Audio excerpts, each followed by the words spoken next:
안녕하세요. 유튜브 넘버원 축구 분석 전문 채널 골 때리는 TV 배팅맨입니다. 자, 축구 토토 승무패 15회차 결과 1등이 한 명이 나오면서 축구 토토 승무패 3회 연속으로 1등이 한 명씩 나오고 있는 상황입니다. 그 얘기는 뭐냐면 절대 머리를 써서 하는 분석으로는 맞출 수가 없다라는 얘기겠죠. 그래서 항상 제가 말씀을 드리길 기본적으로 제가 공유를 드리는 최종픽에서 세네 경기는 항상 자신만의 이변도 잡고 자신만의 분석으로 선택을 해보시라는 겁니다. 제가 이렇게 말씀을 드리면 꾸준하게 악플을 달아주고 계신 분들은 너 이번에 존나 틀렸잖아 라고 말씀을 하실 텐데 맞습니다. 이번에 진짜 졸라 틀렸죠. 14경기 중에 8경기를 틀리면서 저도 지금 여러분들이 생각하는 거 이상으로 졸라 쪽팔립니다. 자, 하지만 제가 항상 말씀을 드렸죠. 많이 적중하던 적게 적중하던 매 회차 좋은 성적이 나올 수가 없는 거고 특별히 다음 회차 승무패가 바로 이어서 있지 않는 이상 복귀 영상을 올려드리겠다고 말씀을 드렸었기 때문에 축구토토 승무패 15회차 결과에 대해서 쭉 한번 말씀을 드려보면서 반성할 건 반성해보는 시간 가져보도록 하겠습니다. 간혹 그런 분들이 계세요. 저희 채널을 진짜 아껴주시고 오랫동안 좋아해 주시는 분들은 잘한 것만 좀 영상 찍어서 올리고 많이 틀렸을 때는 조용히 입 좀 다물고 있다가 다음 회차 분석 영상 올리시는 게 채널 발전에 좀 더 좋지 않겠냐 하시는 분들도 계신데 제가 생각할 때는 오히려 많이 적중할 때만 영상 올리고 커뮤니티에 글 올려서 어그로 끌고 많이 틀렸을 때는 조용히 입 다물고 있다가 다음 회차 분석 영상 올리고 이러면 이게 더 꼴사나운 짓이다라고 생각을 하고 있습니다. 많이 틀렸을 때도 당당하게 말할 수 있어야 많이 적중했을 때 영상이나 글을 올릴 수 있는 자격이 되지 않나 생각이 들고 사실상 이번 회차에서도 2등 적중하신 멤버십 회원분께서 감사하다고 글을 써주셨는데 축하 영상 이런 거 안 올리는 이유는 누누이 말씀드렸기 때문에 뭐 다들 아시죠? 제 최종 픽은 졸라 틀렸는데 멤버십 회원분께서 2등 됐다고 2등 배출 뭐 이러면서 축하 영상 올리면 딱 쌍욕 먹기 좋고 내 자신도 쪽팔린다라고 생각을 합니다. 어쨌든 저는 이런 솔직한 면 때문에 지금 2만 명에 가까워지고 있는 많은 구독자분들께서 저희 채널 골 때리는 TV 채널 좋아해 주시고 응원해 주시는 거라고 생각을 하고 있어요. 자, 그리고 축구토토 승무패 15회차 결과에 대해서 말씀을 드려보기 전에 배팅맨의 너 하나만 바라봐 컨텐츠 6회차 수원FC의 승리 적중을 하면서 끝이 났습니다. 이번 주는 리그 경기가 없기 때문에 다음 주 주말 K리그 경기까지 하면 딱 한 달을 채우게 되면서 한 달 동안 한 경기 구매를 10,000원씩 했을 때 과연 이익이 날 수 있을까 없을까에 대한 테스트가 끝이 나게 되는데 현재 구매 금액을 제외한 순수 이익으로 19,800원의 이익을 보고 있죠. 근데 제가 다음 주 테스트가 끝나기 전에 이거 하나는 말씀을 드리도록 하겠습니다. 제가 한 경기 구매 컨텐츠를 진행한다고 했을 때는 토사장이 개 양아치 새끼처럼 K리그만 한 경기 구매 가능하게 할 줄은 모르는 상황이었고 막상 한 경기 구매가 시작되고 나니까 K리그만 한 경기 구매가 가능하면서 참 저도 졸라 당황스러웠죠. 하지만 한다고 남자가 말을 뱉었으니까 계속 구매를 한 거였고 K리그 한 경기 구매를 하면서 느낀 건데 지속적으로 K리그만 한 경기 구매 가능하게 토사장이 진행을 한다면 자신 있게 말할 수 있는 건 구독자 여러분들 한 경기 구매하지 마세요입니다. 물론 지금 이익을 보고 있는 상황이긴 하지만 구매를 해서 내가 이익 볼 수 있는 금액 대비 정신적인 스트레스가 이만저만이 아니다라고 말씀을 드리고 싶고 이게 또 K리그다 보니까 경기 시간이 내가 눈 뜨고 있는 시간이기 때문에 경기를 무조건 보게 되는데 선수 동작 하나하나에 막 입에서 쌍욕이 나가고 심판 50 나오고 이러면 야 이 개가가 막 집에서 소리 지르게 되고 사람 승질 버리겠더라고요. 결론적으로 K리그 한 경기 구매는 하지 마시라라고 말씀을 드리고 싶네요. 자, 다시 본론으로 돌아와서 축구토토 승무패 15회차 결과에 대해서 복기를 해보는 시간 가져보기 전에 골때리는 TV 가족분들 좋아요 아시죠? 좋아요 눌러주시고 처음 오신 분들께서는 구독 눌러주시고 좋아요 눌러주시면 감사하겠습니다. 누르셨으면 시작해보도록 하겠습니다. 자, 1번 경기 FC 서울 대 제주였죠. 자, 이 경기의 경우는 FC 서울의 코로나 상황으로 인해서 절대 투폴 가지 말라라고 말씀을 드렸던 경기였고 FC 서울의 단통 패로 말씀을 드리면서 적중을 했습니다. 경기가 진행되는 동안 느낀 건 제주가 전반 초반부터 조나단 링 선수의 멀티골로 앞서 나가기 시작을 했는데 사실상 제주가 FC 서울이 주축 선수들이 빠졌기 때문에 경기가 잘 안 풀린다는 걸 경기 초반에 알게 된 이후부터 굉장히 루즈한 플레이를 했다라고 생각을 합니다. 루즈한 플레이라는 게 뛰어야 되는 상황에서 안 뛴다는 게 아니라 경기에 대한 집중력이 굉장히 흐트러지면서 패스 미스도 많이 나오고 결국에는 종료 직전에 FC 서울의 박호민 선수에게 실점하는 상황도 보여줬는데 제주의 그런 경기에 대한 집중력 저하는 좀 고쳐야 될 부분이지 않나 싶습니다. 그리고 분명히 FC 서울의 신인 선수들에 대해서 '신인치고는 잘했다.'라고 생각할 수 있지만 아직은 좀 많이 미숙하다라는 생각이 들었고 용병으로 영입한 센터백 히카르도 실바 선수가 처음으로 선발 출전을 했는데 '과연 용병이 맞는가?' 싶을 정도의 뭔가 아쉬운 실력이라는 생각이 많이 들었어요. 뭐 결과적으로 1대2로 제주가 승리를 기록하면서 적중을 했던 경기였습니다. 자, 이번 경기 전북 현대 대 김천 상무. 야, 이 경기 말씀을 드리자면 욕으로 반나절은 말을 해야 될 것 같은데 일단 이 경기는 전북 현대의 승리로 선택을 했던 경기였고 전북 승인데 뭐 이변 나오면 무승부다라고 뭐 말씀을 드리면서 무승부 나왔으니까 제가 이변이면 무승부라고 말하지 않았냐 뭐 이런 핑계대는 소리는 하기 싫어서 제가 구매한 최종픽 기준으로만 말씀을 드리는데 전북 현대의 승리로 선택한 이유는 기본적으로 바로 문선민, 이용 선수가 복귀할 것으로 예상을 했고 부산 아이파크에서 김진규 선수까지 영입을 해왔기 때문에 이제는 좀 이길 때가 됐다. 이미 4경기 동안 승리가 없는 전북이었고 아무리 김상식 감독님께서 상식이 없다고 하더라도 선수빨로라도 이번 경기는 홈 경기의 상대는 아무리 국가대표 선수들이 즐비한 김천 상무긴 하지만 이번 시즌 아직까지 원정에서 무득점에 전패를 하고 있는 상황이었기 때문에 전북 현대의 승을 선택할 수밖에 없었다라고 말씀을 드리고 싶습니다. 하지만 경기를 보고 우리의 김상식 감독님께서는 이번에 또 상식을 벗어난 선택을 하셨다라고 생각이 들었던 게 지난 최종픽 영상 때도 말씀을 드렸지만 일류첸코 선수는 지금 거의 3류첸코 수준이다. 왜 선발로 계속 쓰는지 모르겠다라고 말씀을 드렸었는데 또 선발로 출전을 시켜서 풀타임을 뛰게 하더라고요. 지금 폼으로 봐서는 수비 가담부터 공격 마무리까지 구스타보 선수가 훨씬 낫다라는 판단이 드는데 무슨 생각인지 일류첸코 선수를 계속 세워두고 후반전엔 아예 일류첸코, 구스타보 트윈타워를 세우시던데 전북 현대가 하기엔 너무 단순한 그냥 용병 2명 박아놓고 때려 넣자라는 느낌의 전술은 좀 아니지 않나 생각이 드네요. 그리고 이거 아마 많은 분들이 느끼실 텐데 송범근 골키퍼도 왜 철밥통인지 모르겠다라는 생각이 듭니다. 전북 현대 입단을 할 때 공무원 시험 보고 들어간 건지 매번 주전 골키퍼로 나오고 있는데 누구나 막는 볼 말고는 '와 이건 진짜 막기 힘든데 막아냈다.'라고 생각이 드는 선방이 없어요. 심지어 조규성 선수의 업사이드로 골 취소가 되긴 했지만 그 장면 보시면 업사이드를 확인하고 송범근 골키퍼가 대충 막아서 먹힌 게 아니라 골이 들어가고 업사이드 선언이 된 거기 때문에 송범근 골키퍼의 선방 능력이 굉장히 의심이 된다라고 말씀을 드리고 싶네요. 그나마 좀 수비적으로는 이제 김문환 선수를 영입을 했기 때문에 이용 선수가 빠져있는 오른쪽 풀백 자리를 메꿀 것으로 보여서 그건 좀 다행이다 싶은 생각이 듭니다. 근데 전북 현대는 항상 있는 자원으로 풀어갈 생각은 안 하고 맨날 뭐 영입만 존나게 되는데 "감독을 좀 영입하라."라고 좀 말을 한마디 하고 싶네요. 결과적으로 선수빨로 확실히 김천 상무를 계속 밀기는 했는데 구스타보 선수의 헤딩골 이외에는 다 막히면서 1대1 무승부를 기록을 하면서 틀려버린 경기였습니다.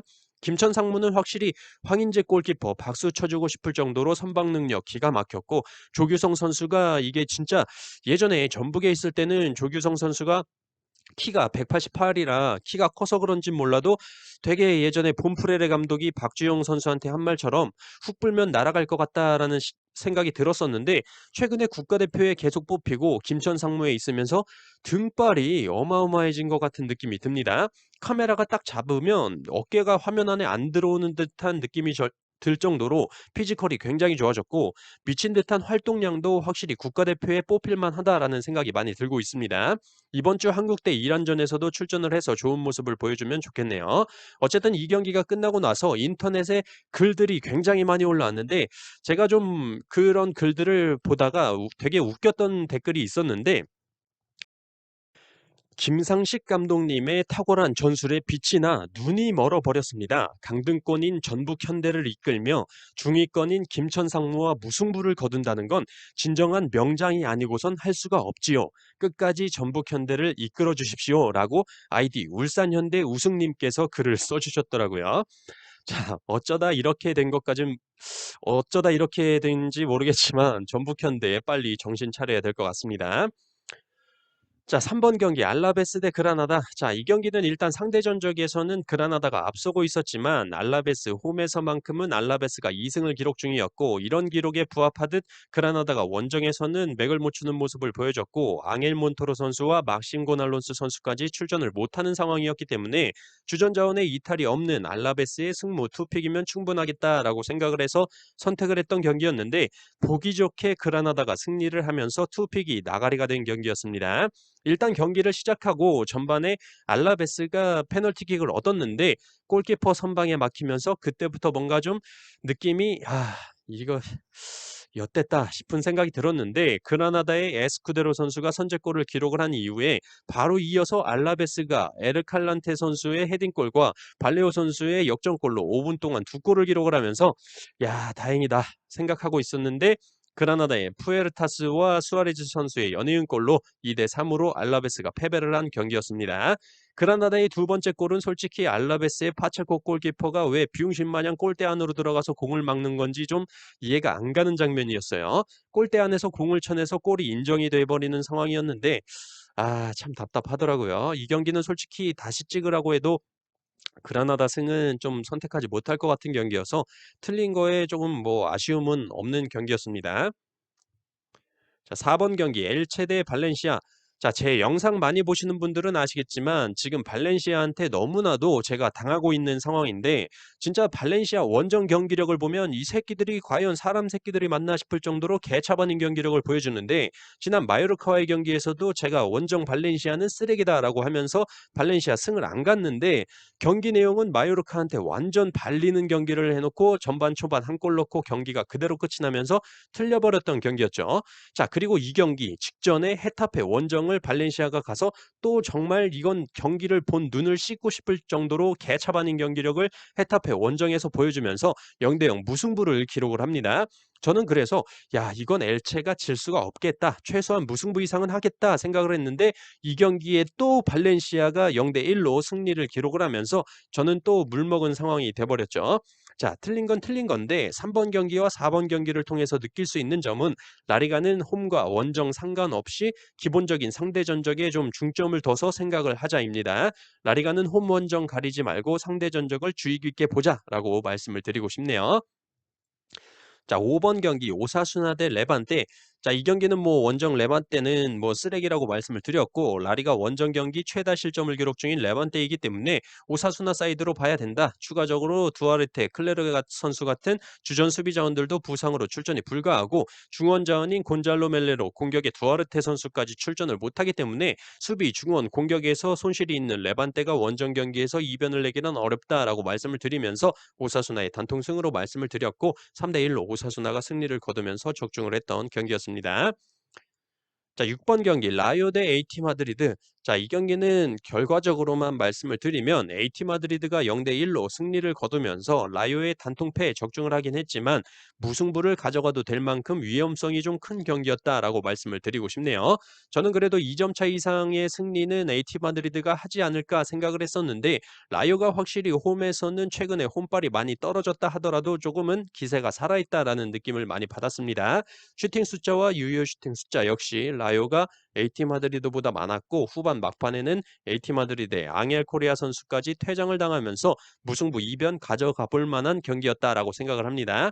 저는 라요의 단통 패로 갔지만 라요의 무패 투폴 가시고 경기를 보신 분들은 정신 건강을 위해서 좋은 선택이었다라고 말씀을 드리고 싶네요.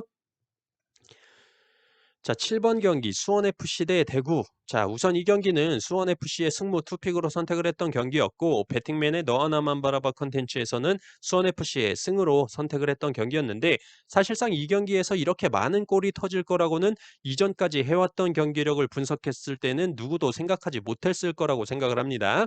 기본적인 분석만 하더라도 수원FC는 공격 자원에 라스 선수가 빠졌고 양동현 선수도 출전을 못하고 김현 선수까지 출전을 못하는 상황이었기 때문에 득점에 대한 기대치는 한 골, 많아야 두 골 정도로 생각이 들었고 대구의 경우는 주중 불이람과의 경기로 인한 체력적인 문제 그리고 에드가 선수의 부상 이탈로 인해서 더더욱 득점에 대한 기대가 떨어져 있는 상황이었는데 막상 경기가 시작하고 나니까 치고받고 오랜만에 좀 K리그 경기 득점도 많이 터지면서 재미있었던 경기지 않았나 생각이 들고 수원FC의 이승우 선수가 이전까지는 보여주지 못했던 경기력을 보여주면서 만점 활약을 했고 이 활약이 좀 꾸준해야 할 텐데 좀 걱정이긴 하네요. 경기 끝나고 또 바로 SNS에 사진 올리면서 관중의 모습을 보여주던데 어쨌든 이날은 잘했다라고 말씀을 드리고 싶고 니실라 선수의 활동량이나 투지가 굉장히 용병답지 않게 뭔가 절실하게 축구를 하는 모습을 보여줘서 너무 보기 좋았던 경기였습니다. 결과적으로 적중을 하긴 했지만 제가 수원FC의 승무 투픽을 선택했던 분석 결과는 조금 경기의 방향성이 좀 다르게 나와서 운이 좋게 맞았다라고 말씀을 드리고 싶네요. 8번 경기 울산 현대 대 포항은 코로나 이슈로 인해서 3월 27일로 경기가 연기가 됐기 때문에 적특 처리됐던 경기였고요. 9번 경기 성남 대 인천. 자, 이 경기 분석 내용 말씀을 드릴 때 인천이 최근 경기력으로 볼 때 당연히 우세해 보이는 경기다. K리그 12팀 중에서 유일하게 1승도 없는 팀이 성남이기 때문에 인천 사이드로 많이 선택을 할 거다라고 말씀을 드렸습니다. 하지만 K리그가 왜 개리그라고 불리게 됐는지 고민을 해볼 필요가 있다. 생각지도 못한 결과가 자주 나오기 때문에 토토인들 사이에서 개리그라고 불리는데 이 경기가 개리그의 명성에 걸맞는 결과가 나오지 않을까 생각을 하고 있는 경기라고 말씀을 드렸었죠. 느낌으로만 말씀을 드리는 게 아니라 성남이 이변을 낼 수 있을 만한 요인이 있다. 바로 이종호 선수와 팔라시오스 선수를 영입을 했고 뮬리치 선수 또한 훈련에 복귀를 했기 때문에 뮬리치 선수가 컨디션만 빨딱 쓰면 뭔 짓을 할지 모르기 때문에 최근 경기력 흐름과는 상관없이 성남의 승무 투픽으로 선택을 했는데 결과적으로 인천에 페널티킥을 내주면서 0대1로 성남이 자멸을 했습니다. 성남이 골을 넣을 수 있는 장면도 있었는데 성남에서 인천으로 이적한 홍시우 선수가 골대에 서 있다가 기가 막히게 헤딩으로 걷어내면서 친정팀의 비수를 꽂았고 개인적으로 성남이 올해 안산 그리너스에서 영입한 김현태 선수는 한숨밖에 안 나오는 경기력이지 않았나 싶습니다. 김현태 영입으로 중원을 보강했다고 하는데 보강인 건지 약화시킨 건지 모를 정도의 실력이었고 71분에 교체 투입이 됐는데 86분에 퇴장까지 당하면서 성남 승무 투픽을 선택한 저를 좌절로 빠뜨렸습니다. 결과적으로 인천은 이 경기 승리로 K리그 지금 2위라는 엄청난 기록을 지금 이어가게 됐고 성남은 6경기 무승이라는 엿 같은 기록을 이어나가게 됐습니다. 김남일 감독님 빠따가 많이 약해지신 것 같아요. 자, 10번 경기 에스파뇰 대 마요르카. 자, 이 경기는 마요르카의 이변을 예상하고 승무패로 지었기 때문에 딱히 드릴 말씀은 없는데 경기를 보는 내내 이강인 선수의 실력이 마요르카에서 썼기에는 좀 아쉽다라는 느낌이 많이 드는 경기였고 마요르카 감독의 교체 전술 또한 좀 이해가 가지 않는 부분이 있었다라는 생각이 드네요. 마요르카가 이 경기에서까지 패배를 하면서 리그 6연패를 기록을 하게 됐는데 언제까지 연패를 하려고 그러는 건지 모르겠어요. 공격에서 너무 무리키 선수만 믿고 뭔가를 하려고 하는데 답은 안 나오고 수비는 또 뒷공간을 왜 이렇게 많이 내주고 잔실수들이 그렇게 많은지 이강인 선수만 쏙 빼서 좀 다른 팀에 넣고 싶더라고요. 어쨌든 마요르카의 이변을 예상하고 승무패로 지우개 찬스를 썼던 경기였는데 이변 없이 에스파뇰의 라울 데 토마스 선수의 골로 1대0 승리를 기록을 했던 경기였습니다. 자, 11번 경기 셀타비고 대 베티스, 12번 경기 카디스 대 비아레알, 13번 경기 세비야 대 소시에다. 자, 이렇게 세 경기는 한 번에 말씀을 드리고 싶은데 아마 많은 분들이 이 경기에서 굉장히 많이 틀리셨을 거라고 생각이 듭니다. 바로 체력적인 문제가 있는 팀들의 경기였죠. 베티스, 비아레알, 세비야 같은 팀들이 주중에 경기가 있었고 베티스의 경우는 생각보다 셀타비고 원정에 가서 잘 버텨내면서 무승부를 기록을 했고 카디스는 최근 맞대결 전적상 비아레알을 상대로 4무 4패로 1승이 없는 팀이었는데 홈에서 비아레알을 상대로 엄청나게 많은 숫자의 슈팅을 때려주면서 결국엔 후반 종료 직전에 루벤 소브리노 선수가 골을 만들어내면서 투표율 9%의 카디스 승리 2변을 기록을 했습니다. 또한 세비야 역시 소시에다를 상대로 유효 슈팅 0개의 처참함을 보여주면서 설마 했던 맞대결 전적 3연속 무승부를 기록을 해버리는 상황이 벌어졌죠. 일단 이 경기들의 경우는 이제 A매치 기간이 끝나면 어느 정도 팀별로 휴식을 취하고 경기에 임하기 때문에 '이런 이변은 좀 추가적으로 안 벌어질 거다.'라는 생각이 들어서 추후에 또 이런 체력적인 문제가 있을 것 같은 경기에서는 좀 과감하게 이변을 좀 노려봐야 될 것 같다는 생각을 했습니다. 자, 14번 경기 레알 마드리드 대 바르셀로나. 자, 저는 이 엘 클라시코 경기에서 이런 점수 차이가 나오면서 바르셀로나가 승리할 거라고는 생각지 못했습니다. 분석 내용을 말씀을 드릴 때 이 경기 굉장히 기대가 되는데 그 이유로는 바르셀로나가 오바메양 선수와 아다마 트라오레 선수가 영입되고 난 이후에 레알 마드리드와의 첫 맞대결이기 때문에 박 터지는 경기가 될 것이다라고 보여진다라고 말씀을 드렸었는데 오바메양 선수가 멀티골을 기록을 하고 아라우오 선수, 페란 토레스 선수까지 골을 터뜨리면서 0대 4 대승을 기록을 했습니다. 확실히 바르셀로나의 최근 상승세를 느낄 수가 있었고 역시 레알 마드리드는 벤제마가 없을 때 어떻게 풀어낼 것인가에 대해서 앞으로 좀 심각하게 고민을 해봐야 될 것 같은 경기였습니다. 자, 이렇게 축구토토 승무패 15회차 경기 결과들에 대해서 간단하게 말씀을 드렸고 추가적으로 말씀드릴 사항은 썸네일에서 말씀을 드렸다시피 한국 대 이란 경기 누가 이길까에 대해서 저는 프로토로 이미 구매를 해놨습니다. 이미 구매를 해놨다는 건 목요일 전까지 한국의 승 배당 계속 떨어질 거다라는 예상하에 미리 구매를 해놨고 이번 주에 승무패가 없기 때문에 5만 원 풀베이스로 우리나라의 승리에 한 경기 구매를 마쳤습니다. 우선 한국은 오랜만에 서울 상암구장에서 관중석이 꽉 찬 경기장에서 경기를 하기 때문에 기세가 굉장히 높을 거다라고 생각을 하고 손흥민 선수가 웨스트햄과의 경기에서 멀티골을 기록을 하고 바로 대표팀에 합류하는 점, 또한 조규성 선수가 최근 폼이 좋다는 점, 전반적으로 최근 우리나라 선수들의 활약이 소속 팀들에서 좋다는 점이 한국의 승리를 선택하게 됐고 또한 이란은 주전 수비수인 모아라미 선수가 징계로 출전이 불가하고 주전 중원자원인 에자토라이 선수와 고도스 선수가 각각 징계와 코로나로 출전이 불가합니다.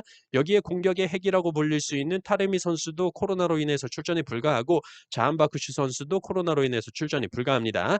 종합적으로 볼 때 우리나라가 충분히 승리할 수 있는 가능성이 큰 경기다라고 생각을 해서 우리나라의 승리로 한 경기 구매를 마쳤습니다. 스포츠이기 때문에 다른 결과가 나올 수도 있겠지만 지금 상황으로는 한국의 승리를 선택한 건 후회가 없다라고 말씀을 드리면서 저는 이번 주에 승무패가 없기 때문에 월드컵 예선 경기들 중에 좀 가볼 만한 경기들이 있는지 추후에 확인을 해본 뒤에 주중에 또 공지를 드리도록 하겠습니다. 자, 골때리는 TV 가족분들 이번 한 주도 화이팅 하시고 저는 또 다음 영상으로 골때리는 TV 가족분들 찾아뵙도록 하겠습니다. 이상입니다.